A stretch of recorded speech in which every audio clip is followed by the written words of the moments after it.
सदगुरु कबीर कहते हैं, ये भरमभूत सकल जग खाया, जिन जिन पूजा ते जहराया, अंड न पिंड न प्राण न देही, काटी काटी जीव कोतुक देही, बकरी मुर्गी किन्हू छेवा, आगल जन्म उन्हों अवसर लेवा, कहे कबीर सुनो नर लोई, अब भूतवा को पूजले भूतवे होई।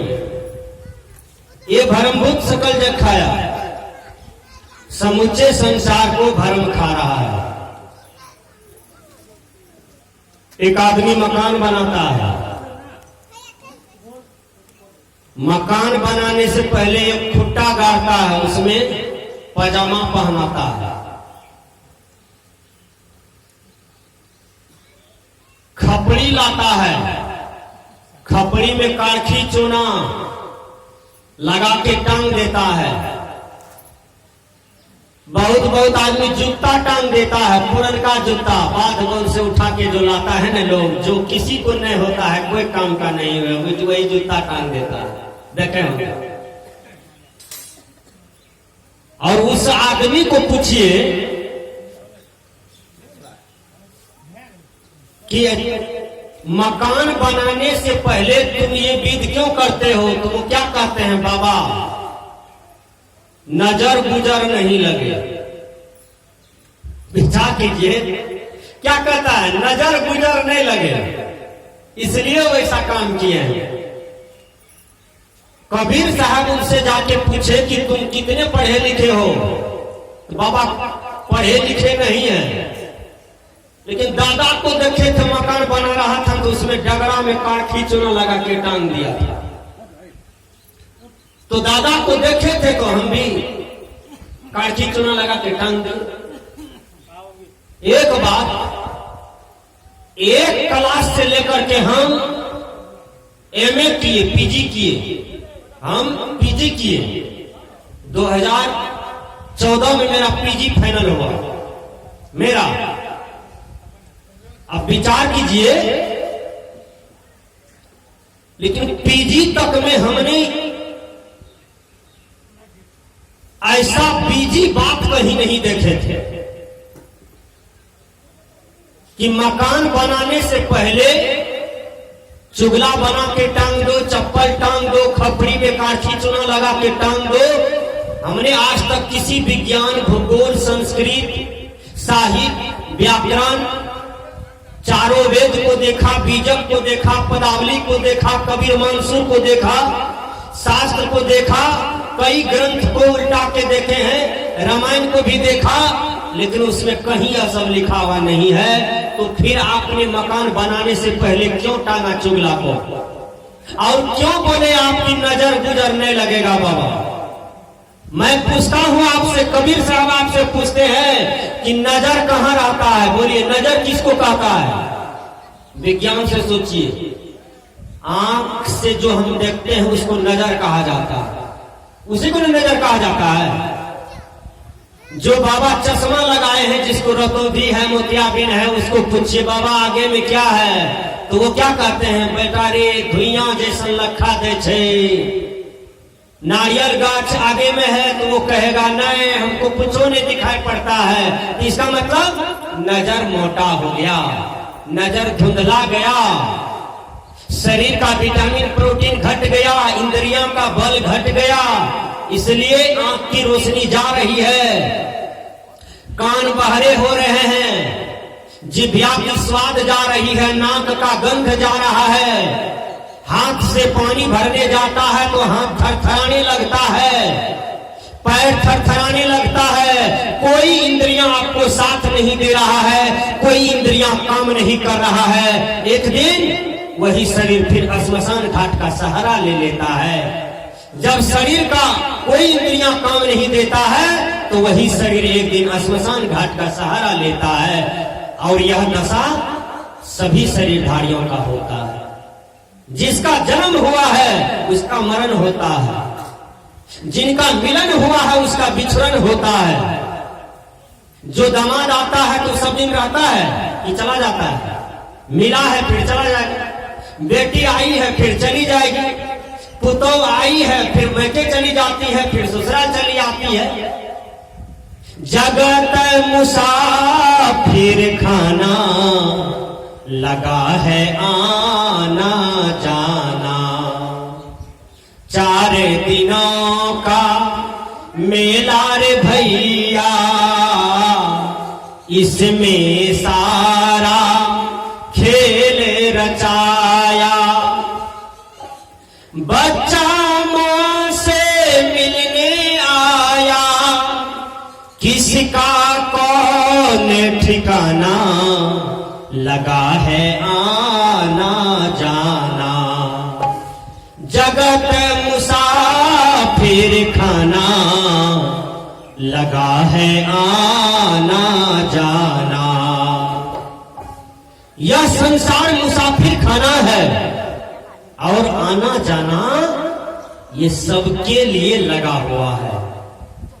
आने जाने की चक्र से आप बचना चाहते हैं तो आपको साधना करना होगा, आपको ध्यान करना होगा, आपको भक्ति करनी होगी, तब आप आने जाने के चक्र से बच सकते हैं। इसी को सदगुरु कबीर कहा 84 का चक्कर। 84 का चक्कर में देखिए, ये मनुष्य के सिवा जितने भी शरीरधारी दिखाई पड़ते हैं सब 84 का चक्कर लगा रहा है। अब 85 में हम लोग मनुष्य तन पा करके अब फिर माया में भूले हुए हैं, फिर मोह में भूले हुए हैं। न ध्यान करते हैं, न साधना करते हैं, न गुरु भक्ति करते हैं, न सत्संग करते हैं, न कभी दान पुण्य करते हैं। जीवन कल्याण का एक भी काम नहीं करते हैं और जीवन को भ्रम में बिता रहे हैं। तो हमने कहा मकान बनाइए, नया घर बनाइए, लेकिन चुगला मत टांगिए, डगड़ा मत टांगिए, पैजामा मत टांगिए, ये सारा भ्रम है। विचार कीजिए। अब एक आदमी हमको कहा बाबा भदवा कब उतरेगा? हम कहे कि तुम्हारे कनपट्टा पर भदवा कब चढ़ा था, पहले ये बात बोलो। आज तक कोई भदवा को देखे हैं?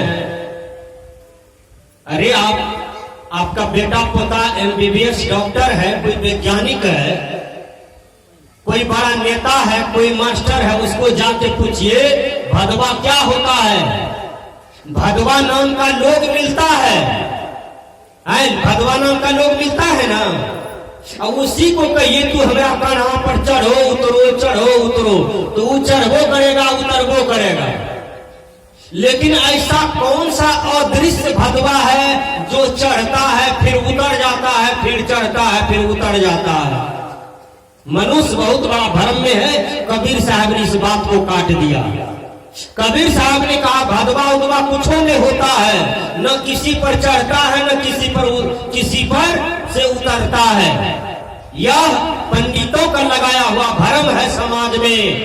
ये सोनकण पर बहुत अत्याचार हुआ, विचार कीजिएगा।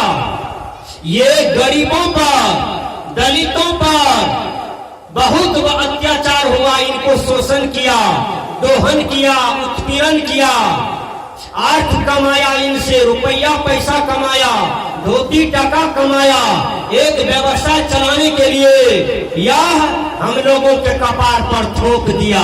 मैं पूछता हूँ, डॉक्टर APJ अब्दुल कलाम को कभी भदवा नहीं लगा, इंदिरा गांधी को भदवा नहीं लगा, न्यूटन को भदवा नहीं लगा, जेम्स वाट को भदवा नहीं लगा, महात्मा गांधी को भदवा नहीं लगा, डॉक्टर मनोहर लोहिया को भदवा नहीं लगा, सुभाष चंद्र बोस जो देश के लिए खून दे दिया, बलिदान दे दिया, उसको कभी भदवा नहीं लगा।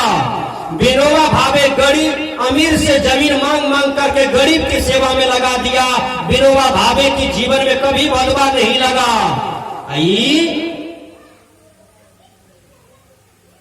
पढ़ल पंडित के चला को भदवा लगता है। विचार कीजिए, भदवा उदवा नहीं होता है, इसलिए भदवा की चक्कर में न पड़े। बहुत से आदमी क्या कहता है, आप हमार बेटी नहीं जेते ससुराल, भदवा कैले लग गए।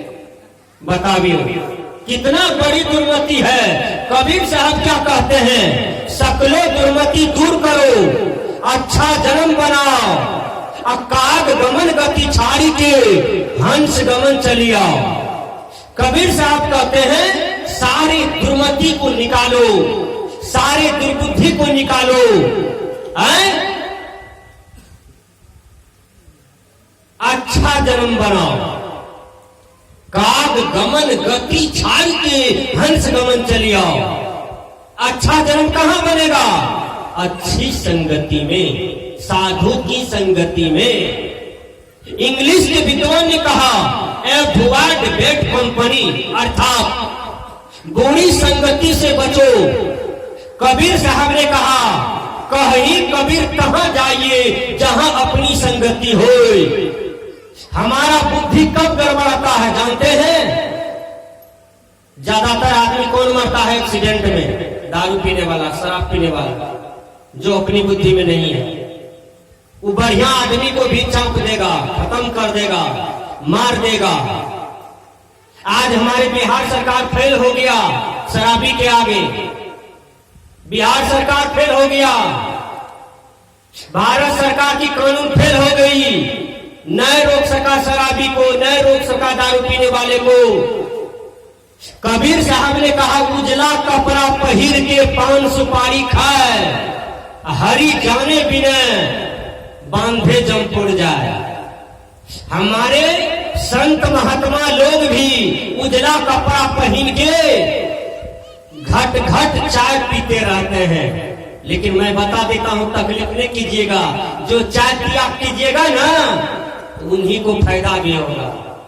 आज विज्ञान, डॉक्टर, समूचा विश्व के वैज्ञानिक साबित कर रहा है कि जितना बीमारी खैनी और चाय से होता है उतना बीमारी कोई चीज का सेवन करने से नहीं होता है। इसलिए तंबाकू का त्याग करें, चाय का त्याग करें। मैं बता देता हूं, चाय पीने से भूख मर जाती है, चाय पीने से जिभिया का स्वाद चला जाता है, चाय पीने से पेट में कब्ज बीमारी आता है, चाय पीने से पेट में गैस्ट्रिक आता है, चाय पीने से पेट में लोही पत्थर होता है, चाय पीने से अल्सर होता है। और यदि अल्सर का सही से इलाज नहीं हुआ तो कैंसर हो जाता है।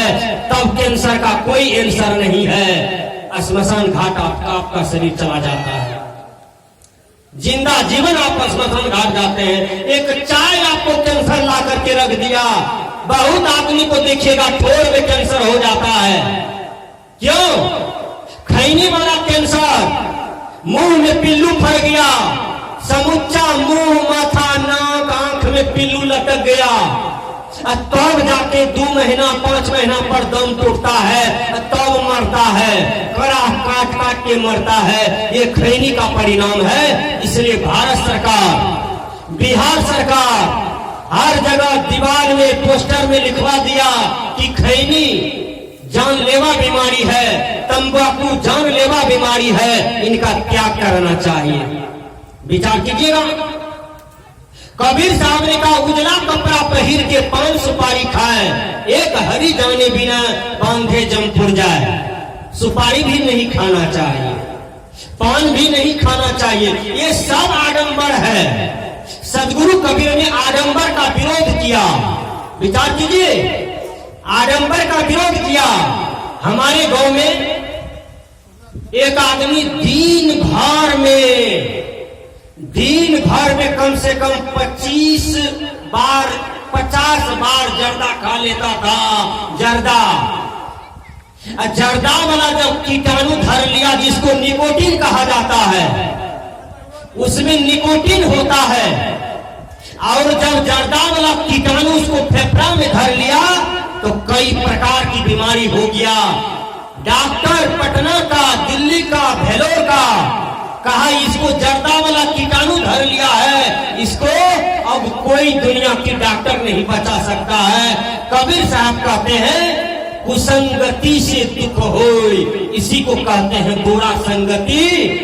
जो बुरा संगति है आपके शरीर में, आपके जीवन में जहर घोलेगा तो उसका त्याग कर देना चाहिए, उसको निकाल देना चाहिए, उनका बहिष्कार कर देना चाहिए। विचार कीजिए, आज जवान जवान लड़का का लहास श्मशान घाट में सड़ा हुआ है। किसका दिल है? शराब का, दारू का, गुटखा का, ये पुड़िया का, ये पुड़िया खाने वाला कम खतरनाक लोग नहीं होता है, चाहे वो हमारा साधु समाज का रहे कि गृहस्थ समाज का रहे कि आपका बेटा पोता रहे। पुड़िया खाने से होता क्या है, मैं भीमनगर की बात बताता हूँ। भीमनगर में एक जवान लड़का 22 वर्ष का, और उसका बाप 8 लाख रुपया खर्चा किया बेटा के पीछे। वो पुड़िया खाने वाला दिन में 50 पुड़िया खाता था, और वो लड़का तरफ तरफ करके दम तोड़ दिया। पटना में 8 लाख रुपया पानी में चला गया, लेकिन नहीं बचा, वो मर गया। कबीर साहब थोड़ा भजन की ओर जाइए, 15 मिनट समय सिर्फ आपका बचा हुआ। तो कबीर साहब ने कहा, उजला कपड़ा पहन के 5 सुपारी खाए, ये तो हरी जाने बिना बांधे जमपुर जाए। तो विचार करना होगा इस पर। आज हमारे समाज में जो कई प्रकार की कला है, कई प्रकार की वैमनस्य है, कई प्रकार के धर्म है, यह सबको आज हटा देने की जरूरत है। आज फिजूल खर्ची में हम नहीं जाए। मोहम्मद साहब ने कहा था कि जो फिजूल खर्ची का साथी होता है वो शैतान का भाई हो जाता है। इसलिए फिजूल खर्ची भी किसी को नहीं करना चाहिए। विचार कीजिए, आज हमारे युवक को, आज हमारे देश की नेता को, देश के साधु को, देश की पंडित को सुधारने की जरूरत है। विचार कीजिए, यदि ये लोग नहीं सुधरेंगे तो दुनिया में किसी का सुधार नहीं हो सकता है। कबीर साहब ने कहा, ये भरमभूत सकल जग खाया, जिन जिन पूजा तेज हराया, अंड न पिंड न प्राण न देही, काटी काटी जीव को तुम देही।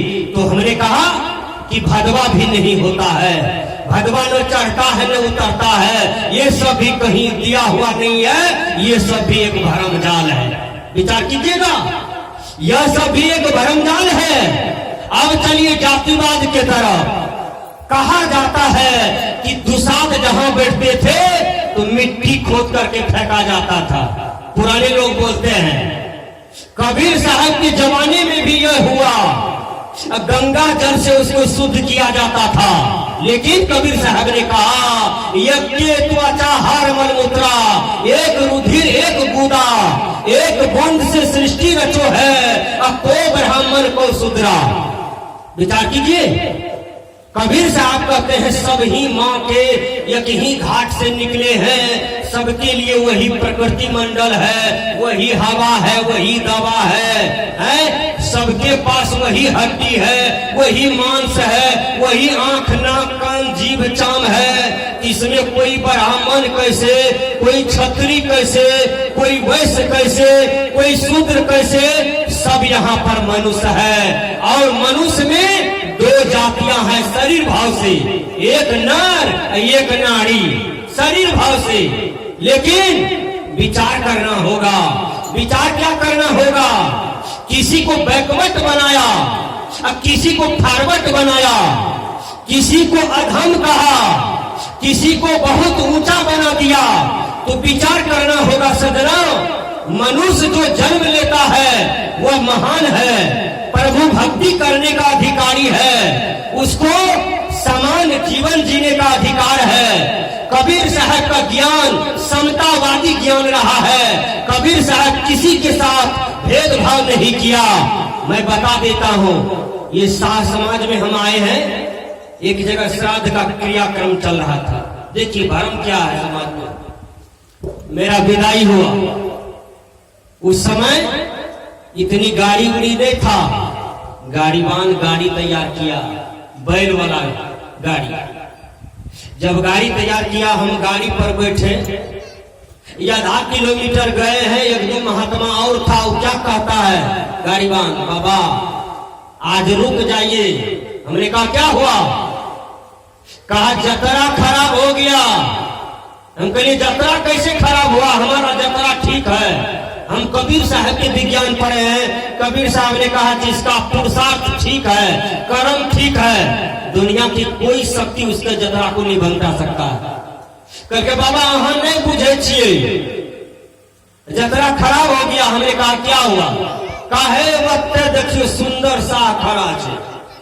हम कहली सुंदर सा वहां खड़ा है तो जतरा मेरा क्यों खराब होगा? कल के बाबा बात नहीं बुझते हैं। चलिए सो देखिएगा ना, जब गाड़ी वहां गई है तब क्या कहते हैं?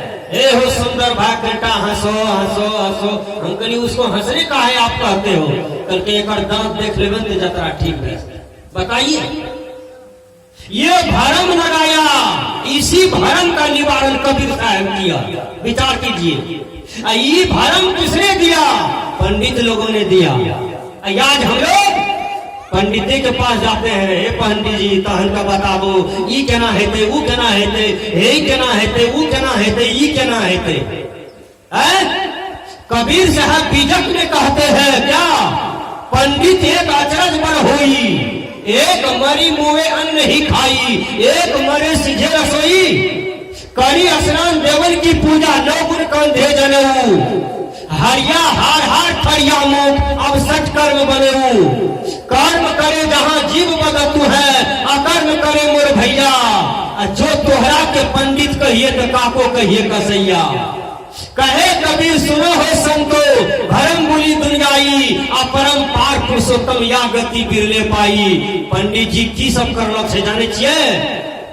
तो कहा तेली को देखो तो जतरा खा, और दांत देख लो जतरा ठीक। ई पसंद है अहाँ सबका? बोलू केकरो पसंद है? किसी को पसंद नहीं है। ये भरम यदि हटाया तो कबीर साहब हटाए, डॉक्टर अंबेडकर हटाया, महात्मा गांधी हटाए, आज सारे संत महात्मा जातिवाद हटा रहे हैं। कबीर साहब किस तरह से छुआछूत मिटाया जानते हैं? आज देखिए हमारे महात्मा लोग खाने के लिए बैठते हैं, वहां पर कहता है बाबा प्रसादी दान घंटा। मतलब अरे जिसको छोटे जात के लोग कहा जाता था उसको भी प्रसादी खाने का मौका मिला। उनके यहाँ जो महात्मा हुआ तो उनका भी प्रसादी कोई बड़का जात का बच्चा खाया तो भेदभाव मिटा कि नहीं? बोलिए छुआछूत मिटा कि नहीं? तो कबीर साहब एक आधार लिए, विचार कीजिए, जातिवाद मिटाने का तरीका देखिए कितना बढ़िया है। तो कबीर साहब इतना सुंदर प्रसादी का व्यवस्था करके छुआछूत भेदभाव मिटाने का प्रयास किया। लेकिन विचार करना होगा कि हर मानव महान है और सबको समता भाव से जीने का अधिकार है। कोई न छोटा है न कोई बड़ा है, सब कोई यहाँ पर इंसान है, सब कोई यहाँ पर भगवान के बंदे हैं, सब कोई यहाँ महान है। कबीर साहब ने कहा, क्या कहा? पंडित एक अचरज बर होई। हे पंडित, एक आश्चर्य की बात है,